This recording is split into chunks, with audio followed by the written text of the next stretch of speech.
Good evening, everyone. We'll get started with our webinar for this evening. My name is Amit Basole. I'm with Azim Premji University in Bangalore. This is the third webinar that we are doing on the state level findings from our phone survey that we have done on the impact of the COVID-19 lockdown across different states of India. We did one first webinar on May 12th, which was for the All India findings. And then since then, we have done two more, one in Kannada on findings from Karnataka. We did one in yesterday, which was about state level findings from Bihar, Jharkhand, Odisha, and Madhya Pradesh. And today we are going to discuss what we have found in the survey from certain cities of India, particularly from Jaipur, Ajmer, Pune, also Delhi, and as well as we'll be talking about the state level situations in Rajasthan and Gujarat. For this, first of all, I'm joined by Neha Joshi, who will be the moderator in today's panel. Neha has been working with us for some time at Azim Premji and with IIM Bangalore on various labor issues. Before that, she has also some grassroots experience working with Pradhan. And today she will be talking to the various people who are joining us from the civil society organizations who have conducted the survey and who, much more than our survey, are also involved in their own communities in various relief activities and in determining the impacts of the lockdown. तो आज का जो हमारा कार्यक्रम है वो ज़्यादातर हिंदी में होगा. तो अभी मैं थोड़ा संक्षिप्त में हिंदी में भी बोल दूं कि हम अज़ीम प्रेमजी यूनिवर्सिटी के साथ जो हम लोग ने जो सर्वे किया है की तरफ से वो लगभग 12 राज्यों में किया है और उसमें कई राज्यों की हम लोग ने अलग अलग परिस्थिति का आकलन भी किया है. तो कल कुछ डिस्कशन किया था, आज कर रहे हैं. ये सारा जो डाटा है और वेबिनार्स हैं और तमाम जो सारे हम डॉक्यूमेंट्स कर रहे हैं वो हमारी वेबसाइट पे है. वेबसाइट की लिंक नीचे डिस्क्रिप्शन में है वीडियो के, और हम यहाँ पे भी डाल देंगे. वो वीडियो के ऊपर भी वो लिंक अभी डालेंगे हम. तो आप वेबसाइट पे जाइए और हमें फीडबैक भी दे सकते हैं उस डेटा के ऊपर. तो आज के कार्यक्रम में हमारे साथ जो लोग जुड़ेंगे उसमें सेवा से हैं मानसी बेन, उनका परिचय भी अभी आगे दिया जाएगा. सेवा से लोग हैं, CFAR centre for advocacy and research से भी लोग हैं, और वागदरा ये एक और संस्था है, उससे वहाँ से भी लोग हैं. तो हम लोग आज राजस्थान, गुजरात दोनों के राज्यों की चर्चा करेंगे और खास करके जयपुर, अजमेर, दिल्ली, भुवनेश्वर, पुणे की भी चर्चा करेंगे. सबसे पहले ये सारी बातें शुरू करने से पहले मेरे साथी हैं अजीम प्रेमजी यूनिवर्सिटी से पारितोष नाथ, वो हमारे साथ जुड़ेंगे पहले. और जो एक आंकड़े हैं, जो डाटा है हम लोग ने किया हुआ, उसका पहले एक आपको ओवरव्यू देंगे, तो कुछ 10 मिनट के लिए लगभग, और बाद में हम डिटेल में उसकी चर्चा शुरू करेंगे. तो इस साथ में पारितोष जी से अनुरोध करूंगा कि वो अपना प्रेजेंटेशन करें. शुक्रिया अमित. तो जैसा अमित ने बताया कि हम लोगों ने कई सिविल सोसाइटी संगठनों के साथ मिलकर अजीम प्रेमजी यूनिवर्सिटी ने ये एक सर्वेक्षण किया था, और उसके तहत जो कुछ कहानियां निकल के आती हैं, कुछ शहरों के बारे में, कुछ राज्यों के बारे में, आज वो आपके सामने प्रस्तुत करना चाहेंगे. तो सबसे पहले ये कहानियां शुरू करने से पहले कुछ आंकड़े आपके सामने रखना चाहूंगा. और पहली चीज ये है कि हमने ये सर्वे किया कैसे. तो जैसा अमित आपको बता चुके हैं कि ना कि ये सिर्फ अजीम प्रेमजी यूनिवर्सिटी बट बहुत सारे अलग अलग करीबन 10 संगठन हमारे साथ मिलके अलग अलग जगहों पे इन्होंने लोगों से बातचीत करी, और हम लोगों ने जिसको पर्पसिव सैंपलिंग बोलते हैं या जो स्वदेशी चयन होता है, उसके तहत हम लोगों के पास गए. तो जो लोग, मतलब ये जो अलग अलग संगठन है, जिन लोगों के साथ वो लोग बात करते हैं, जिन लोगों की वो मदद करते हैं, जिनके साथ वो काम करते हैं, उन्हीं में से कई लोगों के पास हो गए और एक फोन सर्वे के द्वारा ये पूरा जो प्रक्रिया है वो कराई गई. क्योंकि आपको पता है अभी तालाबंदी चल रही है, तो आमने सामने लोगों के पास जाके उनसे बात नहीं कर सकते, तो ये फोन के द्वारा कराया गया था. तो ये जो प्रश्नावली थी हमारी, जो हमारा क्वेश्चनर था, कोविड का जो इम्पैक्ट है उसको देखते हुए, वो 3 मुख्य चीजों पे वो ज्यादा फोकस कर रहा था. पहली चीज थी कि तालाबंदी के बाद जो लोगों की आजीविका और उनके रोजगार पे जो प्रभाव पड़ा है, उसको वो अलग अलग जगहों पे उसकी क्या एक स्थिति है वो जानने की एक कोशिश थी. एक दूसरी पहल थी कि जो परिवारों पे जो एक इम्पैक्ट पड़ा है, जो प्रभाव पड़ा है, कि आपको क्या आपके पास किराए के लिए पैसे हैं, आपको पास खाना सही से मिल पा रहा है कि नहीं, जो सेवाएं हैं वो मिल पा रही हैं कि नहीं, क्या जो परिवार पे जो असर था, क्या आपको उधार लेना पड़ा है कि नहीं, ये चीजें हमारे दूसरे भाग में पूछी गई थी। और तीसरे भाग में आपको पता होगा कि केंद्र सरकार अथवा कई राज्य सरकारों ने बहुत सारी राहत योजनाओं का ऐलान किया था जब से ये तालाबंदी हुई है, कि हम लोगों को, चाहे वो पीडीएस के द्वारा हो, चाहे वो नकद कैश ट्रांसफर के द्वारा हो, चाहे वो पीएम किसान योजना के द्वारा हो, चाहे वो जनधन के द्वारा हो, कि हम लोगों को कुछ राहत कार्य पहुंचाएंगे। तो हमारी जो तीसरा एक जो हमारा ऑब्जेक्टिव था वो जानने के लिए था कि क्या वाकई इन लोगों के पास ये जो राहत कार्य की या जो स्कीम्स है वो पहुंची हैं कि नहीं। इसमें एक चीज हम यहाँ पे कहना चाहेंगे कि जो हमारे जो पार्टनर ऑर्गेनाइजेशंस हैं या जो संगठन है जिनके बारे में आप अभी विस्तार से जानेंगे, जिन लोगों के साथ वो काम करे उन्हीं का उन्होंने सर्वेक्षण या सर्वे किया। तो ये एक बड़ा चुनिंदा और एक स्पेसिफिक सैंपल है, और जरूरी नहीं है कि ये पूरे स्टेट की एक रिप्रेजेंटेटिव कहानी बताए। पर आगे बढ़ते हुए जो पहला जो हम लोग बात करेंगे वो है दिल्ली, और दिल्ली ज्यादातर शहरी इलाकों की वहां पे हम लोगों ने सर्वे किया। और हमारे साथ हमारी जो पार्टनर संस्था थी वो CFR, centre for advocacy and research, इनके साथ हम लोगों ने यहाँ पे काम किया था। और जो हम लोगों ने जिन लोगों से बात करी, करीबन 240 लोगों से बात करी होगी, अधिकतर उसमें जो थे वो हिंदू अपने आप को मानते हैं, 9% करीबन मुसलमान हैं। एक एक इम्पॉर्टेंट बात यह है कि करीबन 51% लोग वहां पे प्रवासी मजदूर या माइग्रेंट वर्कर्स थे, और करीबन 63% लोग SC ST कम्युनिटी से आते थे। एक और चीज हमने इस पूरे सर्वे में जानने की कोशिश करी है कि ये जो तालाबंदी का प्रभाव है वो जो वंचित परिवार है उन पे कैसा पड़ा है। और हम वंचित परिवार को हम कैसे डिफाइन करते हैं, क्या परिभाषा है कि वो परिवार जो तालाबंदी से 1 महीने पहले यानी फरवरी के महीने पे जो परिवार 10,000 से कम रुपए मासिक रुपए कमा रहे थे, उनको हम एक वंचित परिवार हम उस नजरिए से देखते हैं। और हम जानने की कोशिश कर रहे थे कि इस चीज का क्या प्रभाव पड़ा है। तो आते हैं दिल्ली पे। तो दिल्ली पे हमने ये कहानी पहले सबसे पहले देखी कि करीबन 73% लोगों ने अपना रोजगार खोया है जब से तालाबंदी हुई है। ठीक है। और अगर हम अलग अलग, जैसे हम लोगों ने अलग अलग श्रमिकों को श्रेणियों में भी बांट के देखा, तो कहीं हम लोग स्वरोजगार मजदूरों की बात कर रहे हैं, कहीं हम दिहाड़ी मजदूरों की बात कर रहे हैं, कहीं हम जो जो मुख्य वेतन मिलता है उन मजदूरों की बात करें।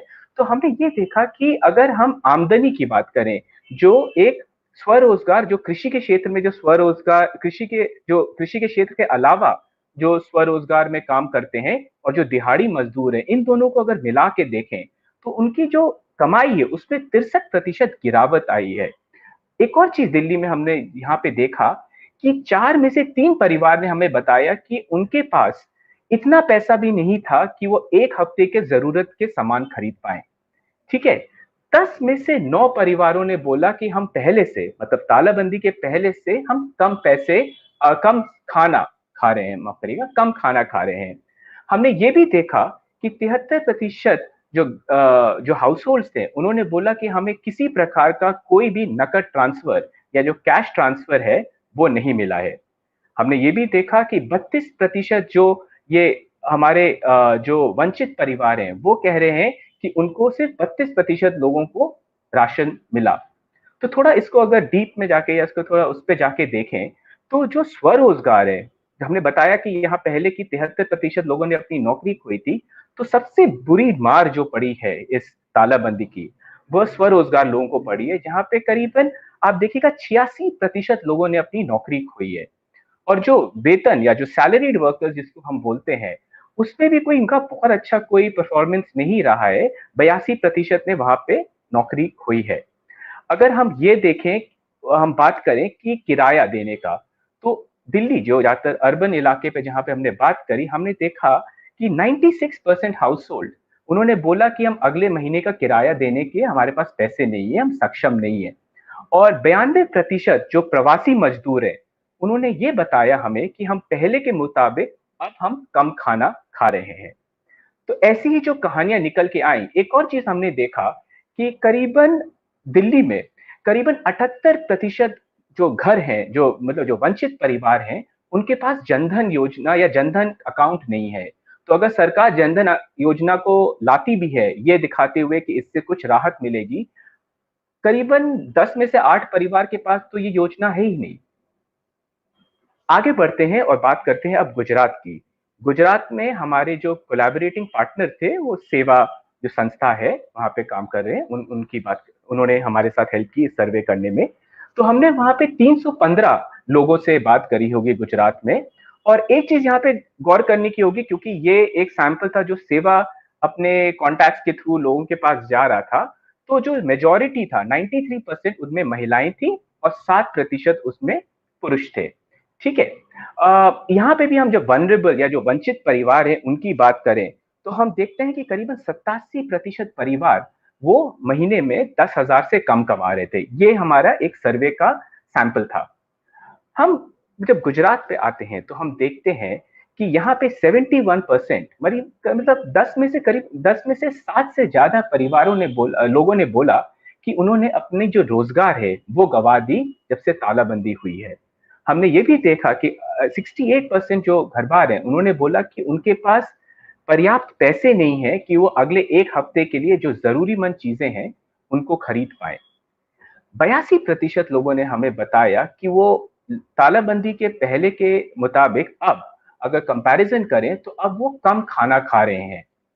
85% जो वंचित परिवारों, उन्होंने ये तो माना कि उनको राशन मिल रहा है, पर यहाँ पे ये देखिए कि 59% जो वंचित परिवार है उनको किसी भी प्रकार का कोई भी कैश ट्रांसफर नहीं मिला है।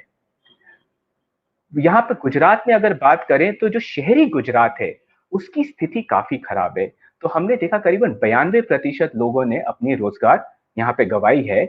और जो हम कहते हैं रेगुलर सैलरीड वर्कर्स, जो नियमित वेतन वर्कर होते हैं जो शहरी इलाकों में, आप देखिए कि 96% लोगों ने इस तालाबंदी के दौरान अपनी रोजगार गंवाया। ये सबसे जो एक वो कैटेगरी है जिसने सबसे ज्यादा यहाँ पे देखने को मिला है कि उनको परेशानी उठानी पड़ी है।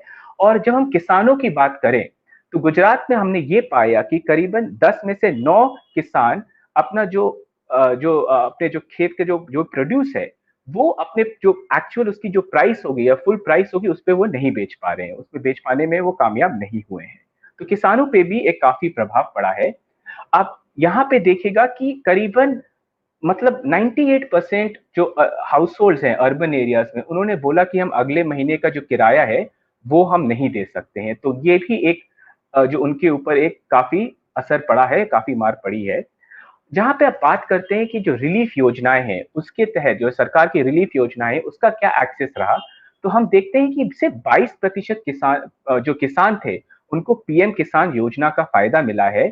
ठीक है। और ये भी देखते हैं कि करीबन 10 में से 6 से भी ज्यादा परिवारों के पास, जो वंचित परिवार थे, उनके पास जनधन योजना नहीं है। पुणे पे आते हैं तो यहाँ पे हमारे जो पार्टनर फिर से सीएफएआर थे, जिन्होंने पुणे पे हमारा सर्वे करवाया।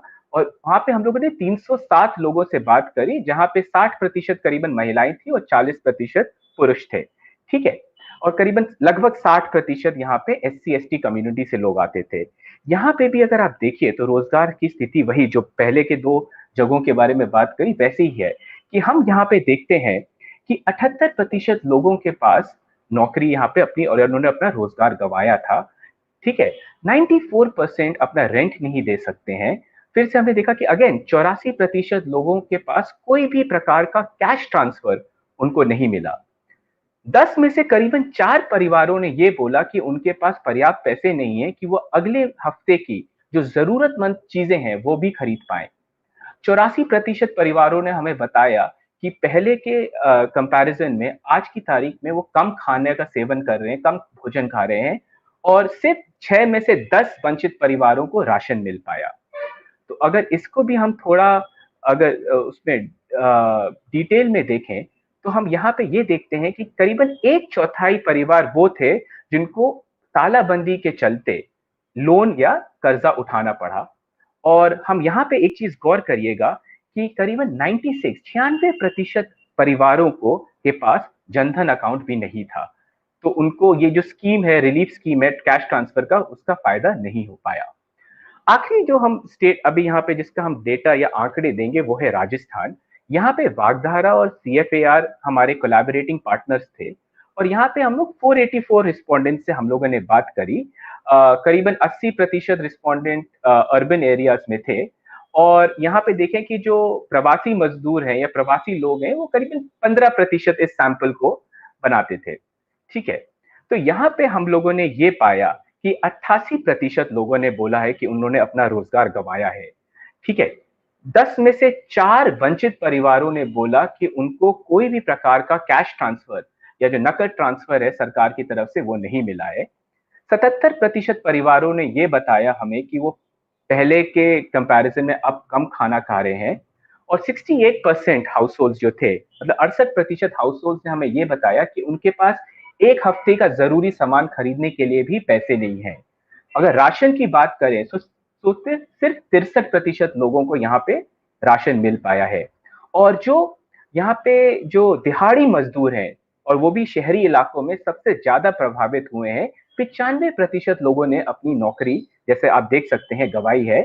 और करीबन जो नियमित वेतन मजदूर हैं, जो नियमित वेतन रोजगार वाले लोग होते हैं, जिनको हम सैलरीड वर्कर्स बोलते हैं, करीबन 10 में से 7 लोगों को या तो पूरी तनख्वाह नहीं मिली उस महीने की, या उनको कम तनख्वाह मिली है। और एक लार्जर शेयर महिलाओं ने बोला कि उन्होंने, करीबन 93% महिलाओं ने बोला कि उन्होंने अपना रोजगार गंवाया था। करीबन 44% लोगों ने ये बताया कि उनको लोन लेना पड़ा लॉकडाउन के चलते। और आप यहाँ पे देखिए, अगर प्रवासी मजदूरों की बात करें तो करीबन 30% प्रवासी मजदूरों के पास शहरी इलाकों में तो राशन कार्ड था भी नहीं, और 37% के पास जनधन अकाउंट नहीं था। जबकि पर यहाँ पे स्थिति थोड़ी बेहतर है कि सिर्फ 10 में से सिर्फ 3 परिवारों को अर्बन इलाकों में राशन नहीं मिल पाया। एक अच्छी मात्रा में थोड़ा बहुत राशन यहाँ मिला है। तो ये एक ब्रॉडर प्रेजेंटेशन था, जो इन सब जो आज के जो प्रोग्राम है जिसमें आप अलग अलग कहानियां सुनेंगे, उसके पीछे जो आंकड़े थे, जिन अनुभवों को थोड़ा एक वेट देते हैं, उसके बारे में हम बताना चाहते थे। धन्यवाद। थैंक यू पारितोष, बहुत सारे आंकड़े बताने के लिए।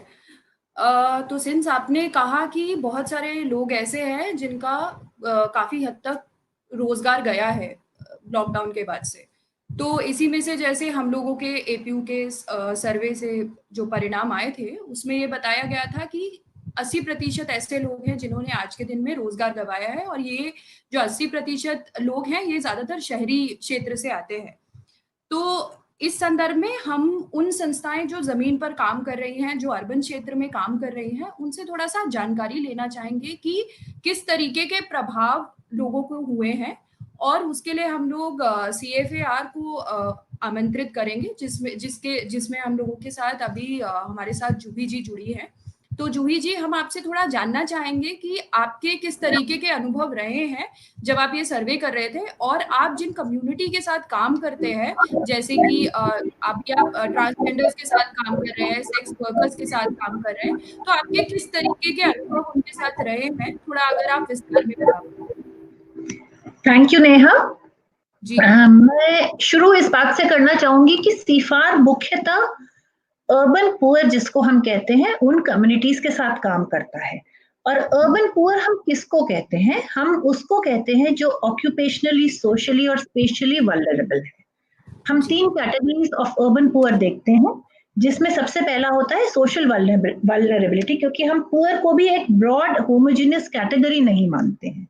तो उस लिहाज से जो लोग ट्रांसजेंडर हैं, जो लोग होम बेस्ड सेक्स वर्कर्स हैं, पर्सन्स विद डिसेबिलिटीज, अगर हम कहें leprosy affected people, widows, single women headed households, girls and women, so जो हमारी मार्जिनलाइज कम्युनिटीज हैं उसमें भी जो सोशली मार्जिनलाइज्ड है हम उसको लेते हैं।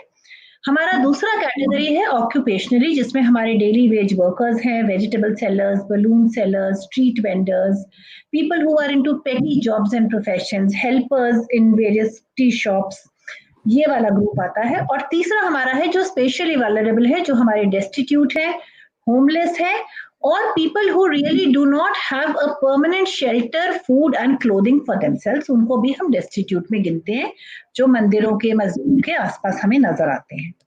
When we started doing this survey, and because of all the experience we have in other cities, हमने ये पाया है कि लॉकडाउन का इम्पैक्ट वैसे तो ब्रॉडली सब पे पड़ा है, लेकिन कुछ तबके हैं जो पुअर में भी पुअरेस्ट हैं, उन पे ज्यादा पड़ा है। और वो हम उन पुअर को शायद आप और हम पुअर के साथ काम करने के बावजूद भी ना जानते थे ना पहचानते थे, क्योंकि पॉश कॉलोनीज में एक तबका ऐसा होता है जो पुअर है, जो थोड़ा सा बेटर ऑफ में आ जाता है because they have socially moved up the ladder. एक तरफ पर उनके बीच में भी कुछ ऐसे लोग होते हैं जो इन तीनों वल्नरेबिलिटीज से ग्रस्त होते हैं, और उन लोगों को और निचले तबका समझा जाता है, जिसके साथ डिस्क्रिमिनेशन वो पुअर भी करता है जिसके साथ हम लोग डिस्क्रिमिनेशन करते हैं, मिडिल क्लास लोग। तो वो वाले ग्रुप हमें बहुत सारे ऐसे मिले इस पूरे लॉकडाउन के दौरान में, और हमने ये पाया कि जो फाइंडिंग्स में आप साफ नजर आ भी रहा है कि लोगों ने खाना कम किया है, लोगों के पास इतना पैसा नहीं है कि आज से कल के लिए वो खाना वो ला सकें, उनके पास रोजगार का साधन नहीं है, बिकॉज पूरी एक सामाजिक मान्यता ये भी होती है कि जो बीमारी है वो गरीब से शुरू होती है और गरीब ही लाता है। तो कोविड में भी यही हुआ है, पैंडेमिक में यही हुआ है कि ये समझा गया है कि अगर गरीब हमारे घर आएगा, हमारे साथ काम करेगा, हमारे पास खड़ा होगा, हमारे को बाजार में मिलेगा, तो ये बीमारी बढ़ जाएगी। तो लॉकडाउन की सबसे बड़ी मार उन पे पड़ी है। इसमें जहां तक आपके जो सवाल थे उसमें मैं एक एक करके लेना चाहूंगी। आपने ये कहा कि हमने जो माइग्रेंट्स के साथ काम किया है उस पे इसका क्या प्रभाव पड़ा है। हमारे पास हाँ लॉकडाउन जी, तो मेरा उसमें बेसिकली सवाल ये था कि हम लोगों का दिल्ली में आप लोगों के साथ जो हम लोग सर्वे किए थे उसमें 50% हम लोगों का ऐसे मजदूर थे जो माइग्रेंट्स हैं। तो उन लोगों को किस तरीके से उनकी जिंदगी में प्रभाव पड़ा है, उसको अगर आप हमको बता पाते। जी नेहा, उसमें सबसे पहली चीज मैं ये कहूंगी कि हमारे पास दिल्ली में प्रवासी मजदूर तो हर बस्ती में है, और प्रवासी मजदूर दो तरह के हैं। एक ऐसे हैं जो एक तरह से परमानेंटली सिटी में रहने लग गए हैं क्योंकि उनके पास कोई ना कोई स्थायी काम का जरिया है।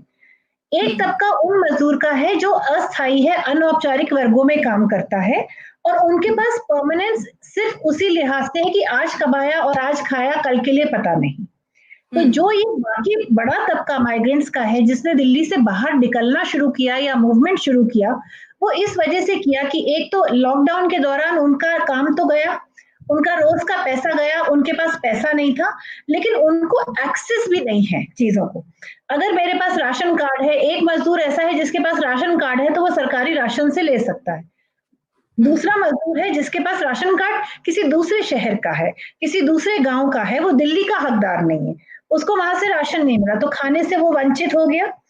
उसके पास पैसा नहीं है, वो वैसे वंचित हो गया, हेल्थ केयर वो नहीं ले सकता है, उसके पास कोई भी सामाजिक सुविधा नहीं है कि पेंशन उसको मिल रही हो क्योंकि वो प्रवासी के दौरान आता है।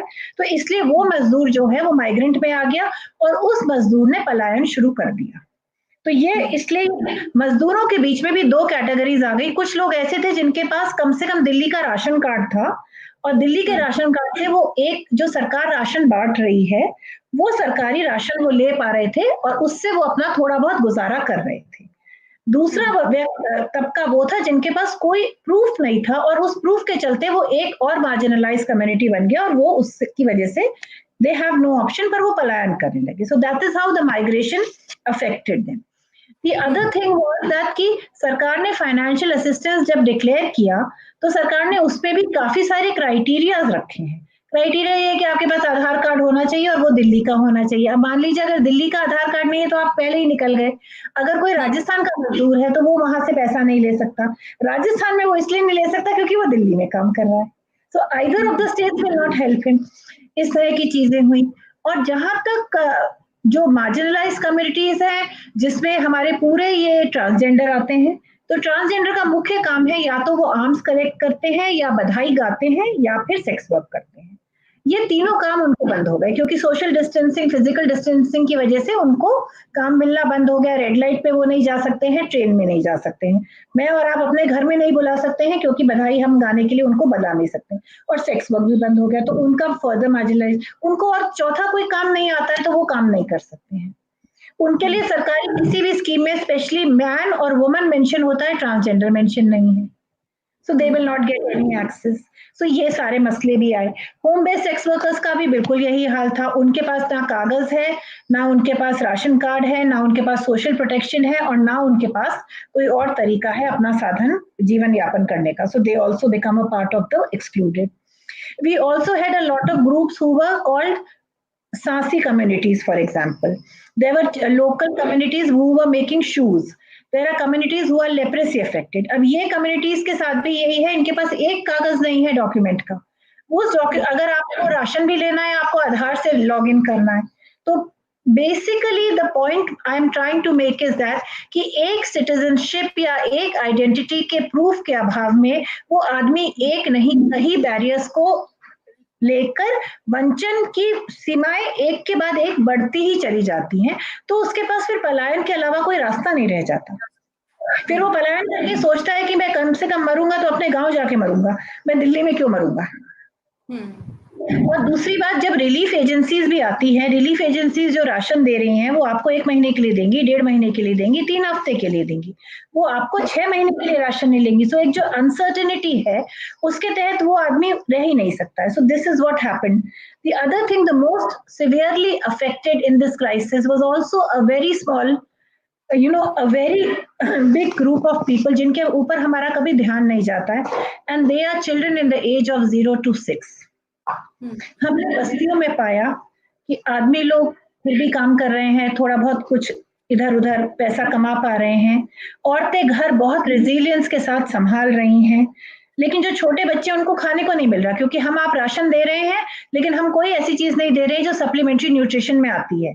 हम उनको ज्यादा से ज्यादा कहीं से बिस्किट मिल रहा है, कहीं से कोई थोड़ा बहुत हॉर्लिक्स मिल रहा है, लेकिन उनको दूध नहीं मिल रहा है। दूध एक बेसिक नेसेसिटी है छोटे बच्चे के लिए, तो उनको उस लिहाज से वो बीमार पड़ रहे हैं क्योंकि वो दाल का पानी, चावल का पानी लेके जिंदा रह रहे हैं। So that is one group which has been very severely affected. और गरीब बच्चा है तो और सिवियरली अफेक्टेड है।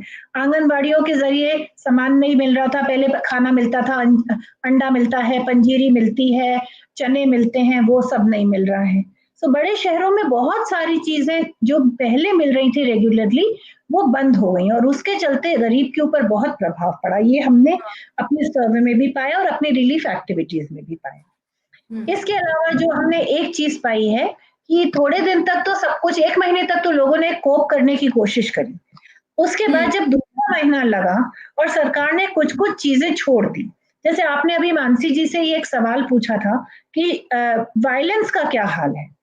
घर में जब स्ट्रेस बढ़ता है तो सबसे पहले औरत और बच्चों के ऊपर वायलेंस होता है। हमने देखा कि वायलेंस ऑलमोस्ट 85% तक पहुंच गया है, क्योंकि हम लोग बहुत काम डीएलएसए के साथ करते हैं, दिल्ली लीगल सर्विसेज अथॉरिटी। हम लोग बहुत सारा काम पैरालीगल वॉलंटियर्स के जरिए करते हैं, और हमने पाया कि हर बस्ती में कम से कम रोज के लेवल पे 25 से 30 केसेस आ रहे थे वायलेंस के। ये वायलेंस तब और बड़ा जब सरकार ने शराब खोल दी, क्योंकि लोग लोन लेके शराब पीने लगे। आदमी ने शराब पी, अपना स्ट्रेस कम करने के लिए वो घर में बैठा, गाली गलौज की, मार पिटाई करी, उसका असर औरतों पे पड़ा। पर हाँ, इस पूरे पिक्चर में मैं एक चीज जो मुझे उम्मीद देती है और होप देती है, और जो मैं यहाँ पे ऑन रिकॉर्ड प्लेस करना चाहूंगी, कि सबसे ज्यादा चीज जो हमें देखने को मिली है वो महिलाओं की लीडरशिप और महिलाओं का रेजिलियंस। इतनी परेशानी के बावजूद भी एक जो स्ट्रॉन्ग तरीके से पिलर की तरह लोग खड़े रहे हैं वो हमारी औरतें हैं। हमने अपनी बस्ती दर बस्ती में पाया है कि इस लॉकडाउन का असर शायद आप पे और मेरे पे बहुत ज्यादा पड़ा है, लेकिन जो एक महिला बस्ती की है उसने जो एक हौसले के साथ अपने कदम आगे बढ़ाए हैं, जिस तरह से उसने पूरे परिवार को, पूरे समाज को सहेज के रखा है, वो काबिले तारीफ है। सो दैट इज समथिंग। बाकी इसमें अगर आपके और कुछ स्पेसिफिक चीजें आप पूछना चाहती हैं तो आप प्लीज पूछ लीजिए।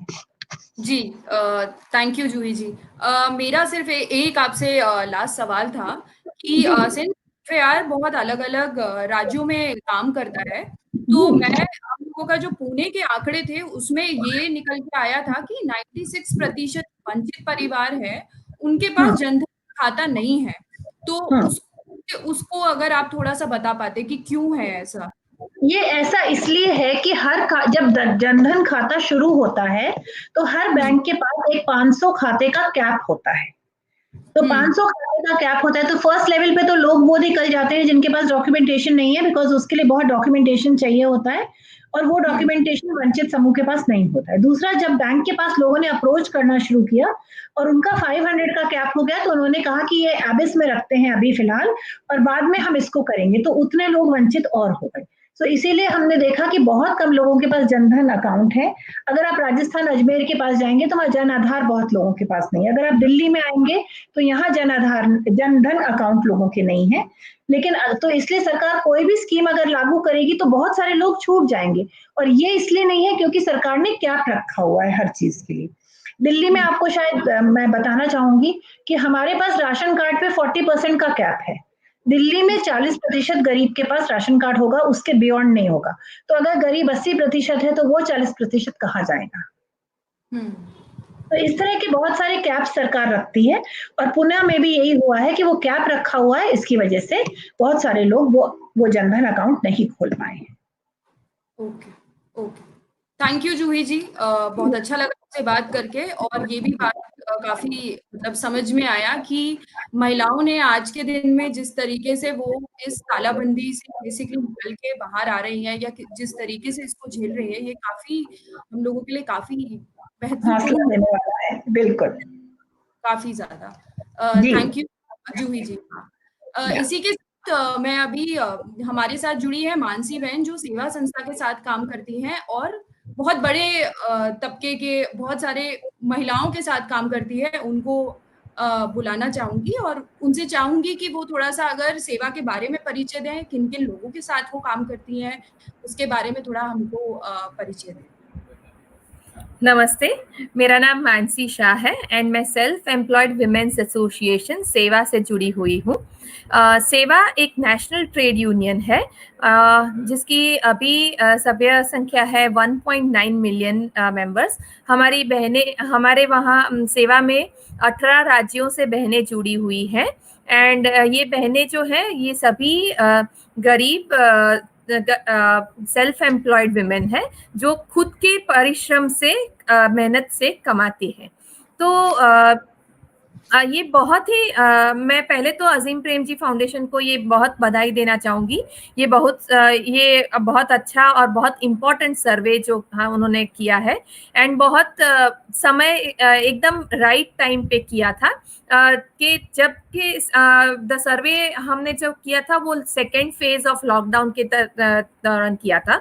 पहले फेज में जैसे जूही जी ने बताया कि शुरुआत के फेज में तो जैसे 22 मार्च को जैसे लॉकडाउन अनाउंस किया गया था, तो तब पहले की सभी जो मजदूर थे या बहन थी उनके पास थोड़ी अपनी बचत थी और गवर्नमेंट से उनको काफी सहाय मिल रही थी। बहुत से प्राइवेट हेल्पर्स डोनर्स भी थे जो कम्युनिटी किचन्स के थ्रू हेल्प कर रहे थे। तो इसलिए पहला जो फर्स्ट फेज ऑफ लॉकडाउन था उसमें तो ये जो गरीब मजदूर थे उन्होंने काफी अच्छे से मैनेज कर लिया था।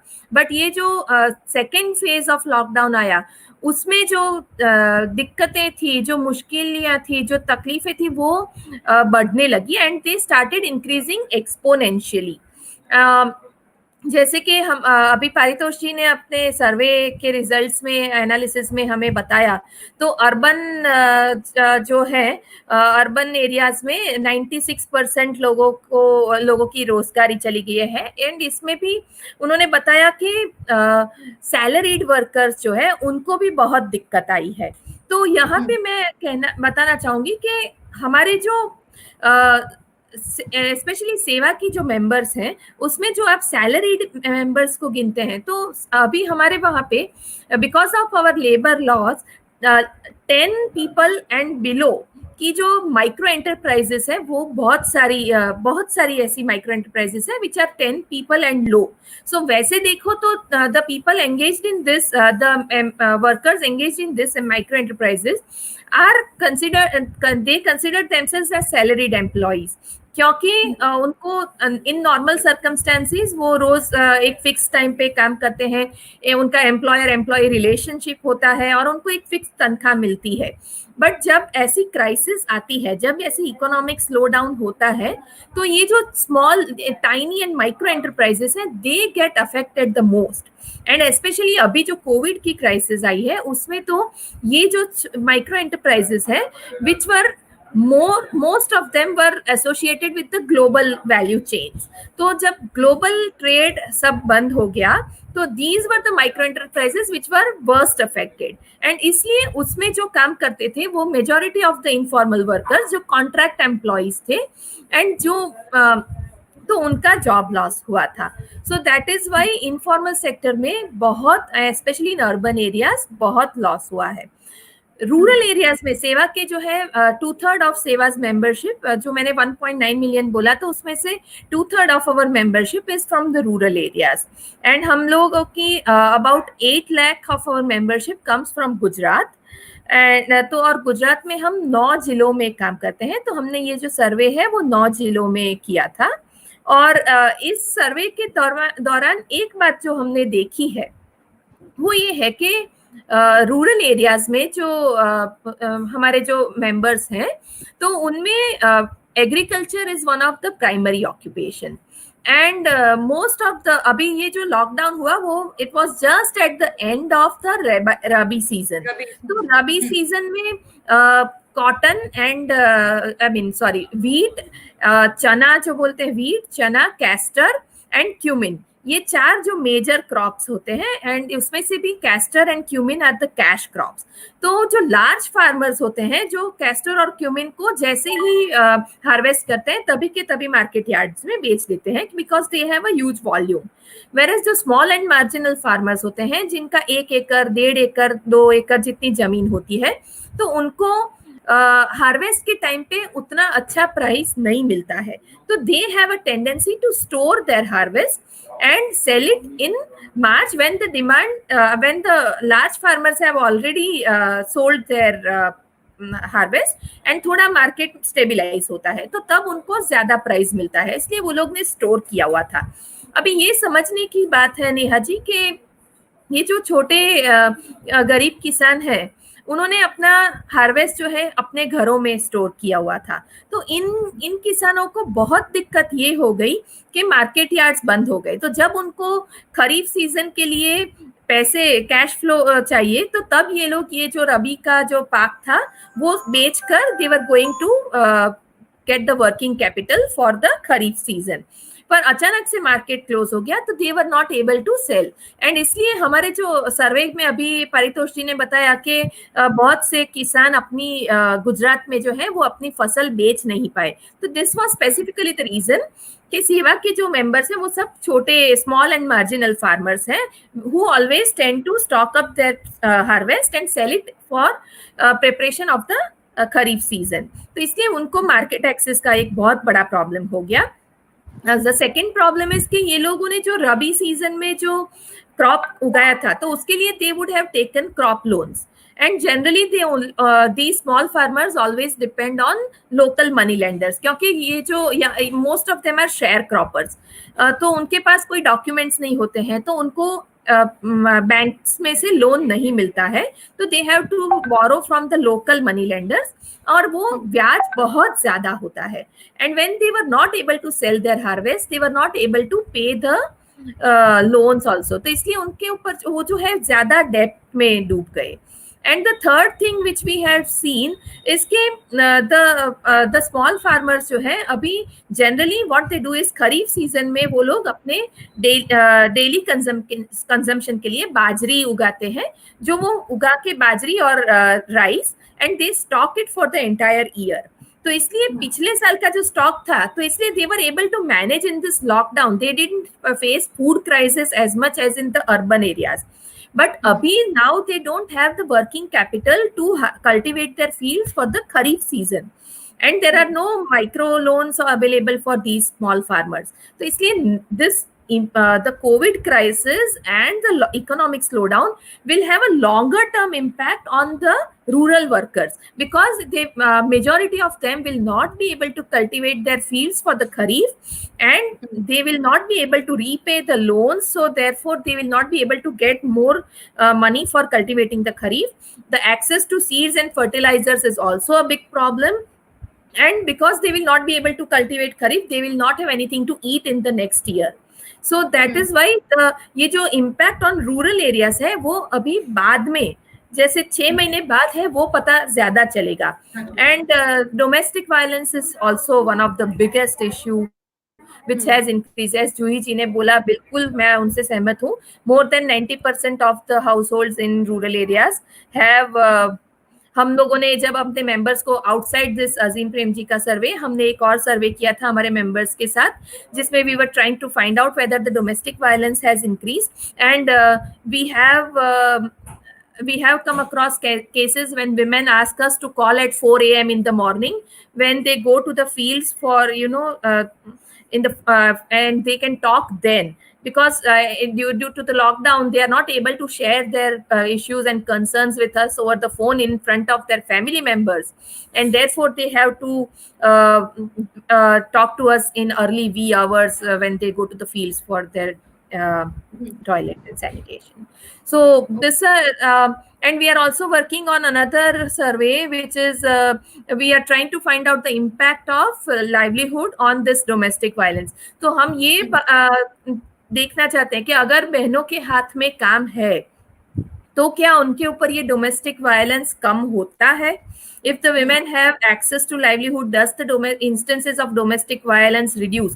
Is she empowered enough to protect herself and her children from the domestic violence?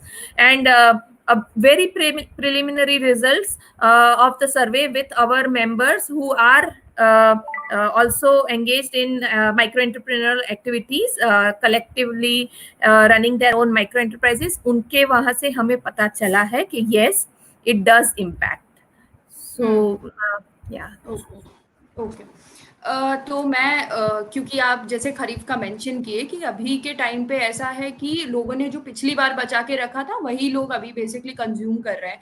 तो जैसे एक चीज और हम लोगों के डेटा से निकल के आया था कि 84% लोग अभी ऐसे हैं जहाँ पे बेसिकली खाने में अभी लोगों की कमी आई है. तो उसका किस तरीके का प्रभाव महिलाओं और बच्चों की जिंदगी में हो रहा है. तो जैसे कि हम बहुत बार देखते हैं घर में कि ज्यादातर महिलाएं ही ऐसी होती हैं कि जो सबसे लास्ट में खाना खाती हैं. तो क्योंकि आपका काम ज्यादातर महिलाओं से जुड़ा है और आप उन्हीं के साथ काम करते हैं, तो आप थोड़ा हमको बताइए कि किस तरीके का बेसिकली उनका हेल्थ पे किस तरीके का प्रभाव पड़ रहा है. श्योर. सो आपने बिल्कुल ठीक कहा नेहा जी कि जनरली इनफॉर्मल सेक्टर हाउसहोल्ड्स में the responsibility of fulfilling the food and other needs of the family lies on the shoulder of the women. तो जब ये लॉकडाउन अनाउंस हो गया तो रूरल एरियाज में तो जो है, मैंने जैसे बताया कि बाजरी उनके घरों में स्टॉक थी, and also the government gave wheat, rice and sugar through the PDS. तो लेकिन the problem which happened is कि कोई neither the PDS nor the local grocers had the stock of ये जो मसाले हैं, तेल है, चाय है, ये सब चीजें हैं जो day to day daily needs में आता है, वो किसी के पास से नहीं मिल रहा था. तो और जब बच्चे भी घर में होते हैं तो हम सब जानते हैं कि पूरा दिन बच्चे घर में होते हैं, पूरा दिन हस्बैंड मैन घर में होते हैं, तो वो लोग एक ही चीज बार बार खाने में दो तो वो दे ऑल्सो गेट फ्रस्ट्रेटेड, तो वो लोग की डिमांड्स भी ज्यादा होती है. And the third thing is कि जो because there was a lot of uncertainty कि ये लॉकडाउन कब खुलेगा, ये थिंग्स नॉर्मल कब होंगे, तो जो गरीब कामदार है उन लोगों को भी एक आइडिया आ गया था कि जो भी है अपने पास उसको बचा के रखना है, ये पता नहीं कब तक चलेगा. तो because of all these 3 things जो फूड इनटेक है वो ऑटोमेटिकली उन्होंने एक कम भी कर दिया है. और अर्बन एरियाज में the problem was more intense because majority of the informal workers in the urban areas reside in the red zone. तो रेड जोन में तो इट वाज कंप्लीट लॉकडाउन, तो वहां पे तो they were not even able to access the local grocery stores. तो इसलिए वहां पे और जो राशन कार्ड की दुकान पीडीएस में से जो राशन मिल रहा था, तो उसमें भी ऐसा था कि initially they said that only BPL families को मिलेगा और जिनके पास राशन कार्ड होगा उनको ही मिलेगा। तो कोई हमारे तो बहुत से मेंबर्स ऐसे थे जिनका राशन कार्ड है वो जस्ट लास्ट मंथ ही एक्सपायर हो गया था और वो रिन्यू करवाने वाले थे, पर नहीं कुछ हुआ तो नहीं कर पाए। तो सेवा ने उन जैसे कई बहनें हैं हमारी जिनको हमने लोकल अथॉरिटीज से लाइस करके फिर उनका इमरजेंसी में राशन कार्ड रिन्यू करवाया and then they were able to access the PDS. तो वैसे भी बहुत से किस्से हमारे सामने आए हैं अभी। एंड तो इसलिए जो इनटेक है फूड का, it has come down to drastically. पहले जो 3 मील खाते थे, 2 मील खाते थे, अभी तो 1 ही मील हो गया है। और बहुत से डेली वेजर्स का ऐसा होता था कि पूरा दिन काम करते हैं, जो कमा के घर जाते हैं उसमें से लेते हैं अनाज, उससे जो कुक करते हैं उसमें से रात का डिनर होता है एंड जो बचा हुआ होता है that they use to take as a take away meal to their work on the next days. But अभी तो उनका डेली इनकम ही नहीं है, तो there are lot of families who have gone without food for 3-4 days and because whatever they have they save it for their children. तो and then community kitchen से अगर मिल जाता है तो 1 दिन खा लेते हैं, फिर 3 दिन भूखा पानी पी के चला लेते हैं। Even access to water in the urban areas has been a big problem, क्योंकि जनरली जो हमारे मेंबर्स हैं दे लिव इन स्लम्स। तो स्लम एरियाज में they don't have tap water at home, तो उनको जो है अभी तो कम्युनिटी टैप्स पे लेने पानी भरने जाना पड़ता है। But there because of the strict lockdown only 2 hours time was allowed कुछ भी करने के लिए, घर से बाहर जाने के लिए, वेदर इट इज ग्रोसरी लेने जाना है, वेदर इट इज पानी भरने जाना है, कुछ भी करना है, वो 2 घंटे का पीरियड दिया जाता था। एंड कम्युनिटी टैप में वो 2 घंटे में there used to be chaos. वहां पे सोशल डिस्टेंसिंग नहीं फॉलो हो सकता था। एनीवे चॉल्स एंड पोल में तो बहुत नैरो एरिया होता है, तो because of this also it was more of a health hazard and specially they even if they have the knowledge of social distancing and what are the precautions they need to follow, they were unable to do that. And on top of it, local authorities जो है, police है, because they want to enforce this strict lockdown, जैसे ही community taps पे भीड़ जमा होती थी, then they would drive everyone away, they would use force। तो इसलिए कई दिन तो पानी भी नहीं मिलता था घर में, एंड जो पानी आता भी है कई नलों में वो भी गंदा होता है। तो that is also a big challenge which our members have been facing.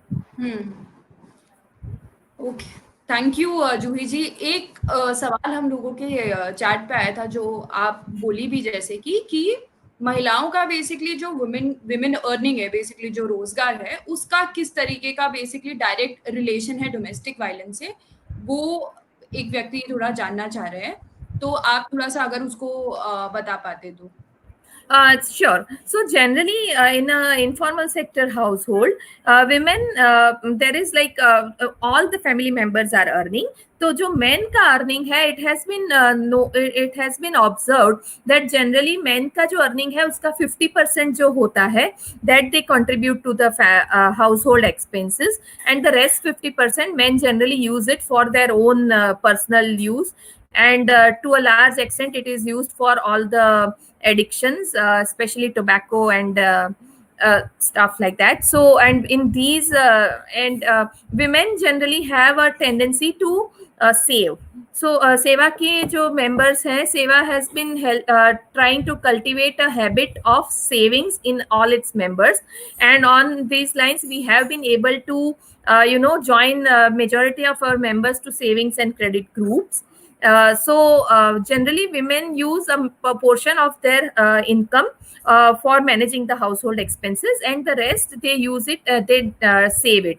And in this lockdown it has been observed that it is these savings of the women which they have accumulated over the years, it is these savings that have helped sustain the households. In rural areas, it was the meager savings of the women and the income from the animal husbandry, which was fortunately not much affected. And in the urban areas, it was the savings alone. And that is why in urban areas the women were worse affected. And therefore when we said that the women were who had access to livelihood, they were less affected, that was because one is they were able to when men are not able to earn, they turn to the women, because one is that they are not contributing the 50%, so anyway there is a crunch in household expense management. And second is they don't have their own the 50% share that they used to retain for their own addictions, that they don't have, and they expect the women to fulfill these needs also. And so they when the women are not able to fulfill those needs, they are not able to give money for buying tobacco or things like that, the domestic violence increases. So if women has income in her hand, it has been seen that women generally help men help fulfill these demands of men, and therefore one, the domestic violence reduces. Second is the women have a place to go out the whole day. She doesn't have to when she has a livelihood, she goes out to work, or she has a support system where she can share her trauma that she is undergoing. And more than any other kind of help, it has been seen that even if a woman has a place, a shoulder to cry on, that helps reduce her stress drastically. And that was second thing which played a major role. And the third thing is that when men in the household see that the women are working hard to manage the household, they are contributing, then in 30 to 40% of the cases, the men have also started, men and children in the household have also started helping women in her livelihood activities. And I will give you an example. One of our member was she's a tailor, and when the lockdown was imposed, she was not, all other work was stopped. But then Seva helped her, facilitated her with an order for stitching masks. And so she started stitching masks at her home. And in this period of 1 month, she has stitched about 5,000 no yeah 15,000 masks, and she earned 2 rupees per mask, so 30,000 in 2 months period of time. And when the husband and the son saw that the wife is working so hard, they also started helping her. Like husband would cut the mask, the pieces for the mask, and the son started taking care of the household chores so that the mother can concentrate on the tailoring work. So when the women have productive work, when the entire household has some productive work, it builds the family relations and it reduces the mental stress. Okay. Thank you, Ansiven. Very good, quite insightful findings that you have given to us. Thank you, Neha. जी मैं अब सुदीप जी को बुलाना चाहूंगी, जो कि आदिवासी क्षेत्रों में काम करते हैं, और उनसे थोड़ा जानना चाहूंगी कि उनके किस तरीके के अनुभव राजस्थान में रहे हैं प्रवासी मजदूरों के साथ। अगर वो हमको थोड़ा विस्तार में बता पाए कि उनका ऑर्गेनाइजेशन क्या करता है और किन किन तबके के लोगों के साथ वो अभी आज के दिन में काम कर रहे हैं। हाँ, धन्यवाद नेहा जी। पहले मैं ये बताना चाहूँगा कि वागधारा संस्था जो है वो दक्षिणी राजस्थान में, जो राजस्थान, मध्य प्रदेश, गुजरात का जो ट्राई जंक्शन एरिया है, वहाँ पे 1000 गांवों में करीब 1 लाख आदिवासी परिवारों के विकास के लिए काम करता है। और हमारा जो वागधारा का जो थीम है, जिन 3 थीम है, वो जैसे सच्ची खेती है, सच्चा बचपन है, सच्चा स्वराज, ये प्रमुख 3 थीम्स हैं जिसपे हमारी संस्था काम कर रही है इन आदिवासी परिवारों के साथ में। अब वैसे तो इस लॉकडाउन का सभी वर्गों पर असर पड़ा है, लेकिन मैं यहाँ बताना चाहूँगा कि इसका एक गंभीर असर आदिवासी क्षेत्र के जो समुदाय है उस पर बहुत गंभीर प्रभाव पड़ा है। ज़्यादातर जो आदिवासी क्षेत्र में जो लोग हैं वो अपनी आजीविका चलाने के लिए, या तो वो छोटे किसान हैं या फिर वो अपनी आजीविका चलाने के लिए जो पास के बड़े शहर है, गुजरात में है, वहाँ पे वो पलायन कर जाते हैं और वो कंस्ट्रक्शन साइट्स पे काम करते हैं या फैक्ट्रीज में दुकानों पर काम करते हैं और कुछ लोग दूसरों के खेतों में भी किसानी करते हैं। तो ये लोग सब अपने वर्क प्लेस पर होली का सेलिब्रेशन, होली का त्यौहार मनाकर पहुंचे ही थे कि कुछ दिनों में ही ये लॉकडाउन अनाउंस हो गया। So there was a big confusion, a state of dilemma कि अब क्या करना है, अब क्या होगा, कितने दिन तक ये लॉकडाउन चलेगा, कितने दिन हमको वहां पे रहना है।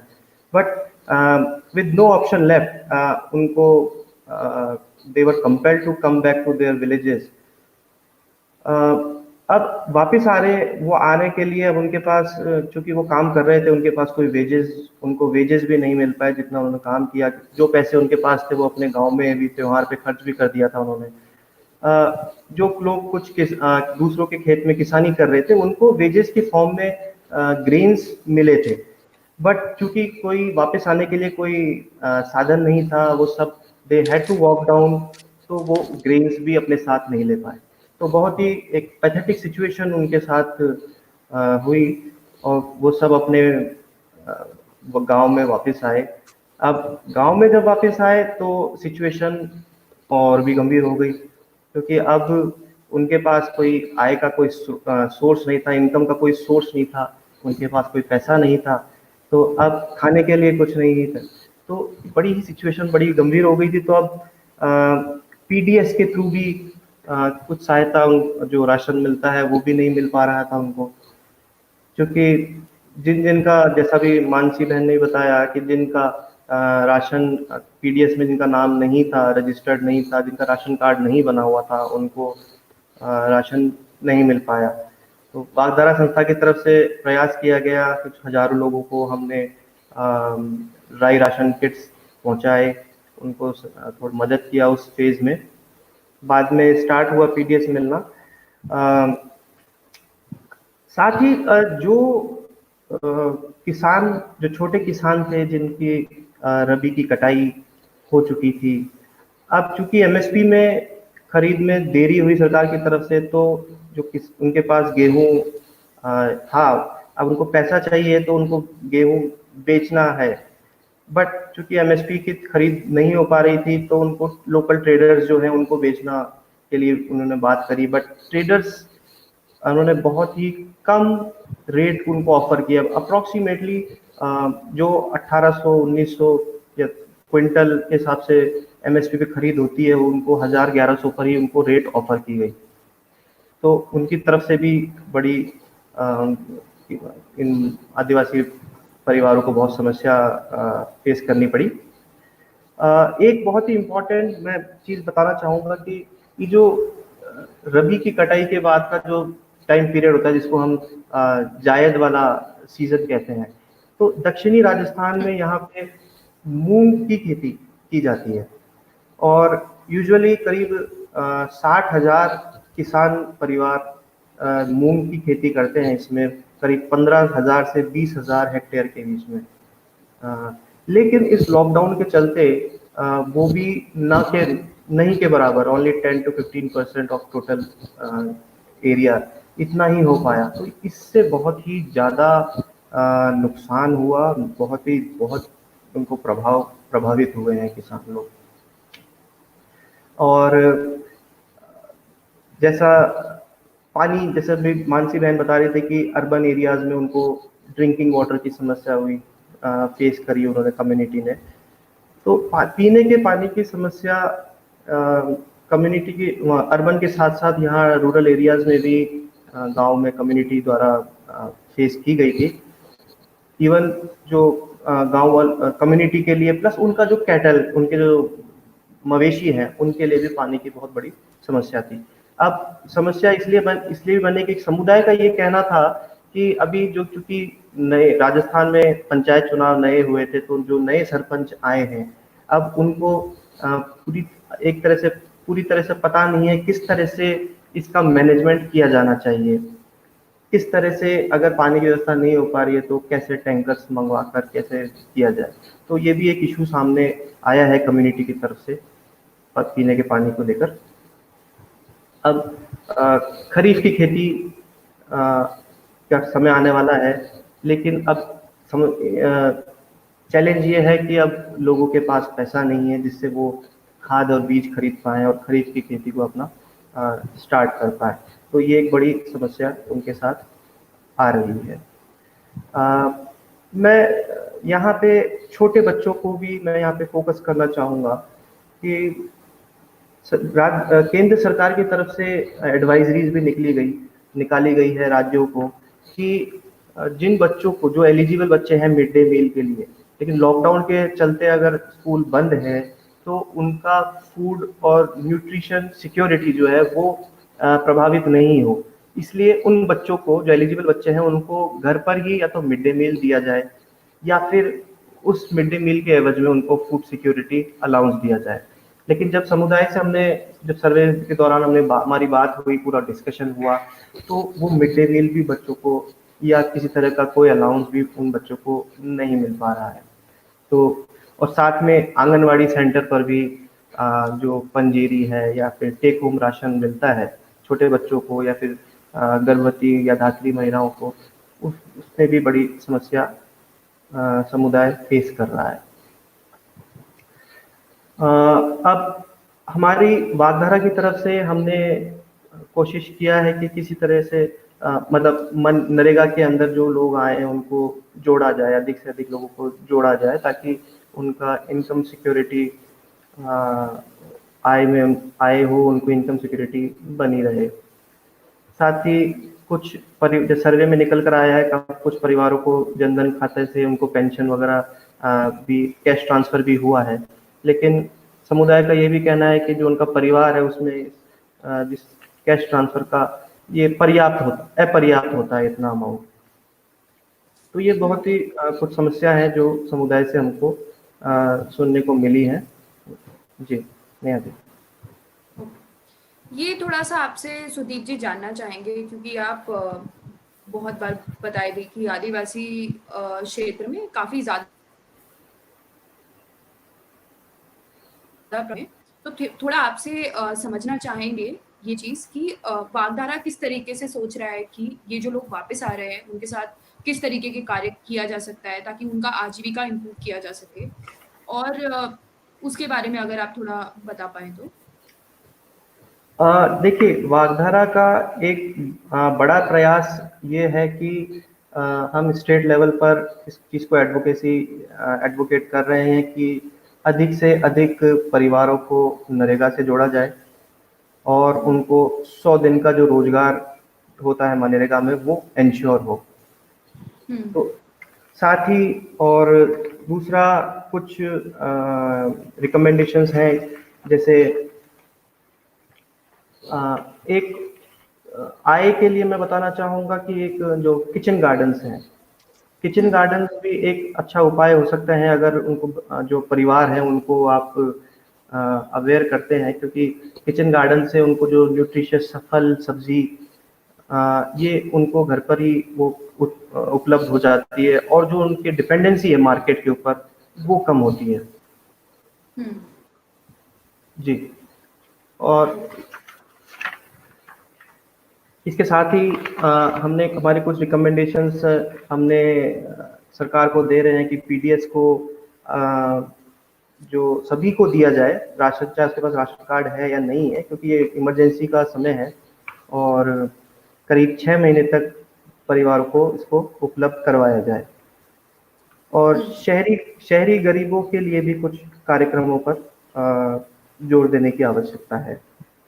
जी नहीं जी, एक जैसे सवाल आया था हम लोगों के ऑडियंस से कि अगर आप थोड़ा सा ये जानकारी दे पाएं, जैसे मैलन्यूट्रिशन काफ़ी ज़्यादा आज के दिन में बच्चों में बढ़ गया है क्योंकि खाने की बहुत ज़्यादा कमी है, तो उसके बारे में आप थोड़ा सा अगर बता पाएं कि आदिवासी जो तबके में बच्चे रह रहे हैं उनका किस तरीके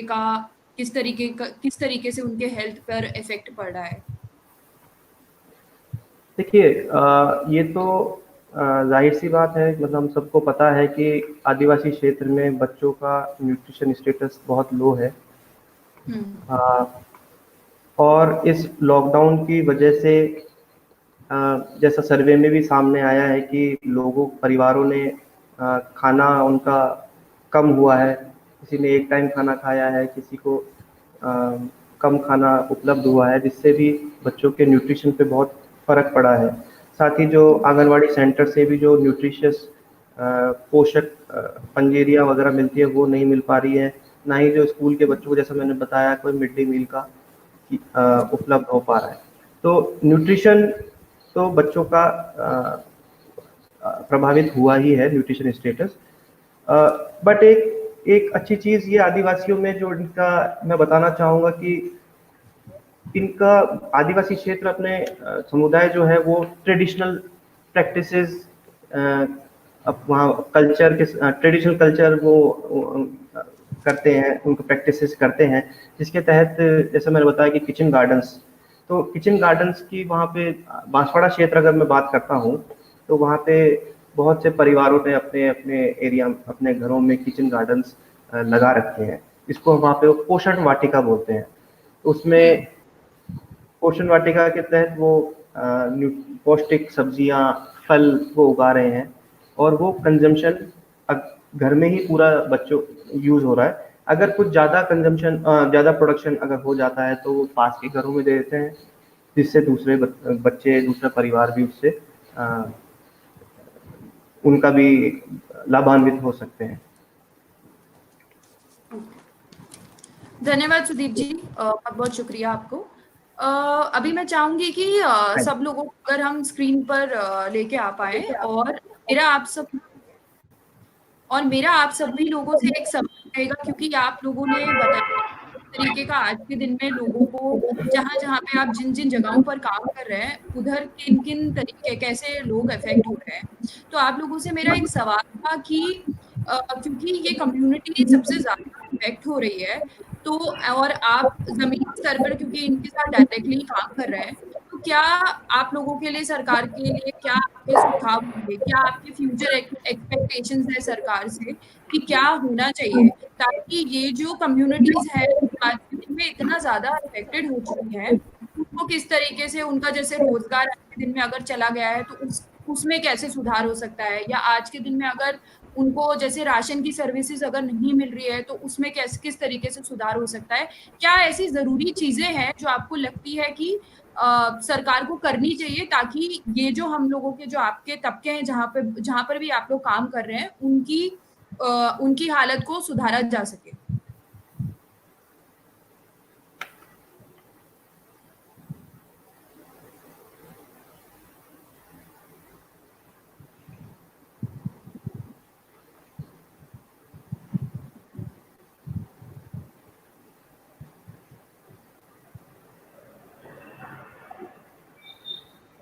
लगता है कुछ डिस्कनेक्शन हो रहा है।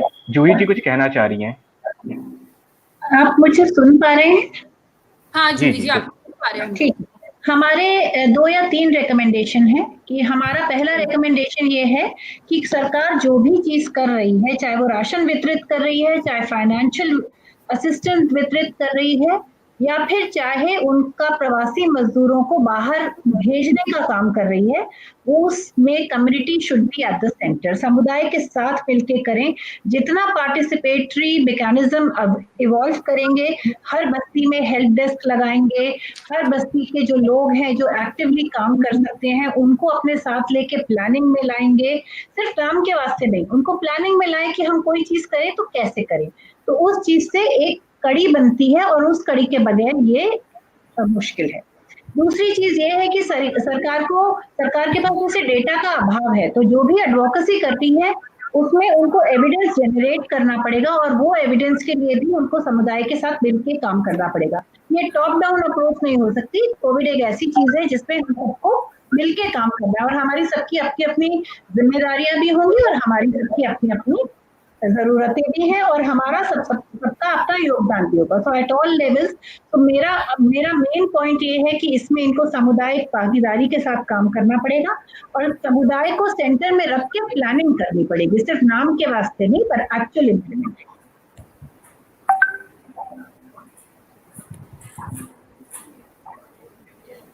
ओके, धन्यवाद जूही बहन। मैं मानसी बहन से थोड़ा चाहूंगी कि वो भी अगर हम लोगों को रिकमेंडेशन दे पाए कि हमको लगता है चीजों को जो इतना ज्यादा कंडीशन अभी खराब है उसको को किस तरीके से बेहतर किया जा सकता है और सरकार के लिए उनके उनके पास क्या सुझाव है? Thank you Neha Ben. What I हमारे जो इतने दिनों से हमने ये जो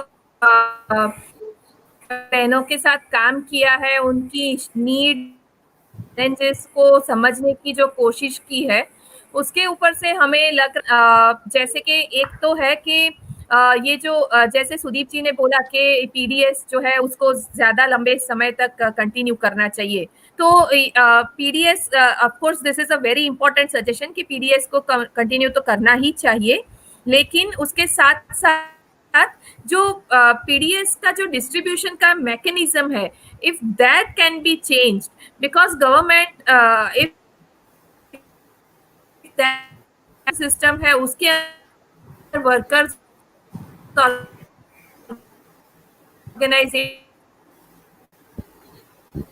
को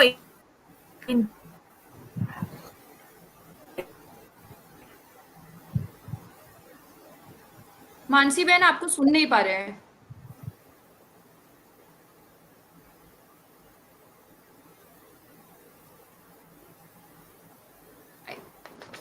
सुदीप जी आप तब तक शुरू कर सकते हैं।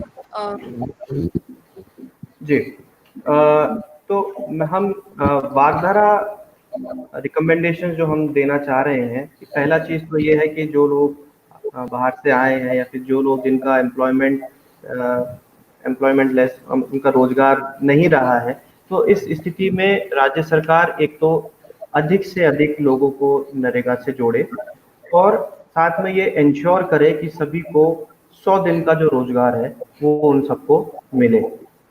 अभी की स्थिति ये है कि करीब अगर मैं राजस्थान की बात करता हूं तो करीब मात्र 20 या 21% लोगों को जिनको जॉब कार्ड बना है नरेगा का, उसमें से केवल 20 या 21% को ही रोजगार अभी उसमें कार्य मिला है। और अगर बांसवाड़ा की मैं बात कर रहा हूं तो टोटल जितना जॉब कार्ड बना है उसमें केवल 27% लोगों को ही अभी तक नरेगा के अंतर्गत काम मिला है। तो अभी भी बहुत सरकार को आवश्यकता है कि ज्यादा से लोगों को जोड़े और जल्दी से जल्दी उनको काम एलोकेट करते जाएं। सेकंड चीज, जो योजनाएं हैं, मुझको ऐसा लगता है कि जो नरेगा है या फिर उज्ज्वला योजना है, पीडीएस है या फिर दूसरे अन्य तरह के जो कैश बेनिफिट्स वाली योजना है, इसकी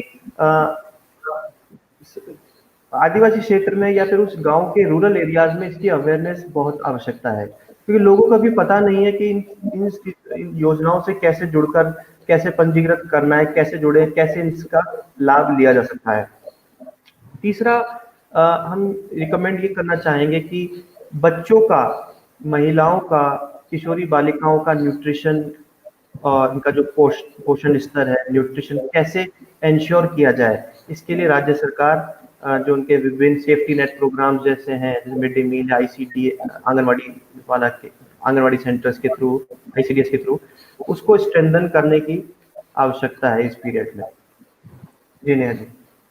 ओके, धन्यवाद सुदीप जी। पारितोष आपसे भी चाहेंगे कि आप थोड़ा अगर बता पाएं कि क्या सरकार से मांग किया जा सकता है ये जो इतना सिचुएशन खराब है उसको बेहतर करने के लिए। नेहा जी, बाकी सभी लोगों ने पूरा बता चुके हैं काफी कुछ हद तक, पर जो हमारे सर्वे से 2-3 चीजें जो निकली जिसके कारण मैं इसको जोड़ना चाहूंगा।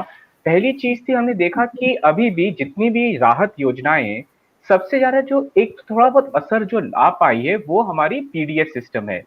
तो हमारी एक डिमांड है कि जो पीडीएस जो सिस्टम है उसको यूनिवर्सलाइज करना चाहिए। जो अलग अलग अभी, क्योंकि जो तालाबंदी के चलते जो लोगों पे एक जो आर्थिक एक प्रहार पड़ा है, उसको मद्देनजर देखते हुए आपने हमारे डेटा में भी देखा कि कितने लोगों के पास खाने के पर्याप्त पैसे नहीं है, साधन नहीं है। तो पीडीएस को यूनिवर्सलाइज अभी करना चाहिए करीबन अगले 6 महीने के लिए, और ये जो एक्सपैंडेड राशन है लोगों को पहुंचाना चाहिए। दूसरी चीज हमने देखी कि जनधन योजना की जो रीच है वो काफी कम थी। ठीक है, जिन लोगों के पास अकाउंट है उनके पास कुछ पैसे पहुंचे हैं, पर बहुत लोगों के पास अभी तक वो अकाउंट ही नहीं है। तो हमारा ये मानना है कि मनरेगा, पीएम उज्ज्वला, पीडीएस और कोई भी जो लोकल रजिस्ट्रेशन प्रोग्राम होता है, उसका डेटा कलेक्ट करके आपको एक एक्सपैंडेड बेस बनाना पड़ेगा लोगों का, और उनको करीबन अगले 2 महीने तक, ठीक है, आपको 7,000 रुपए प्रति माह आपको एक नकद ट्रांसफर देना पड़ेगा कि ये जो इनकम थोड़ा जो है कैश इंजेक्शन आपको करना पड़ेगा। एक तीसरी चीज, और यहाँ पे मैं बताना चाहूंगा कि आपने हमारा अलग अलग स्टेट का भी देखा कि जो अर्बन स्टोरी है, जो शहरी स्टोरी है, वो काफी गंभीर है। वहां पे कई ज्यादा लोगों की नौकरियां जा चुकी हैं, लोगों के पास किराए के पैसे नहीं है, राशन नहीं है। तो जैसा कि आपका मनरेगा स्कीम है, जो एक एम्प्लॉयमेंट गारंटी एक्ट है जो रूरल एरियाज के लिए होता है, हमें एक मिड टर्म और लॉन्ग टर्म एक सोचना पड़ेगा कि ऐसे ही अर्बन एम्प्लॉयमेंट प्रोग्राम हम अर्बन एरियाज में कैसे ला सकते हैं। और मनरेगा का भी जो नंबर ऑफ डेज है उसका एक्सपेंशन चाहिए, और अर्बन एरियाज में भी एक एम्प्लॉयमेंट गारंटी प्रोग्राम हम लोग को लगता है, अजीम प्रेम जी और सीएससी को लगता है कि ये एक पॉलिसी हो सकती है जिससे थोड़ा एक बेनिफिट या थोड़ा एक रेजिस्टेंस मिले इस अटैक पे। Thank you Neha. धन्यवाद। बहुत बहुत शुक्रिया आप लोगों का इस वेबिनार में जुड़ने के लिए। मेरा लास्ट में सिर्फ एक ही सुझाव रहेगा, जैसे बहुत सारे अलग अलग जगहों से आपने भी बोला कि रोजगार को बढ़ाने का जरूरत है, या नरेगा को लाने का जरूरत है, या पीडीएस को यूनिवर्सलाइज करने का जरूरत है, लेकिन ये जो जूही जी इन चीज बात बोली वो मुझे लगता है बहुत ज्यादा जरूरी है कि जब भी कोई भी प्लानिंग हो, समुदाय को इन्वॉल्व करना, ये मुझे लगता है कि एक बहुत इंपॉर्टेंट एस्पेक्ट है, क्योंकि पीडीएस और नरेगा भी अगर देखा जाए तो काफी समय से ये जो स्कीम्स है, जो योजनाएं काफी टाइम से चल रही है, लेकिन आज भी देखा गया है कि ये अभी भी जमीनी स्तर पर काफी टाइम से उतर नहीं पा रही है, या ढंग से नहीं उतर पा रही है, या कहीं पे ट्रांसपेरेंसी नहीं है सिस्टम में।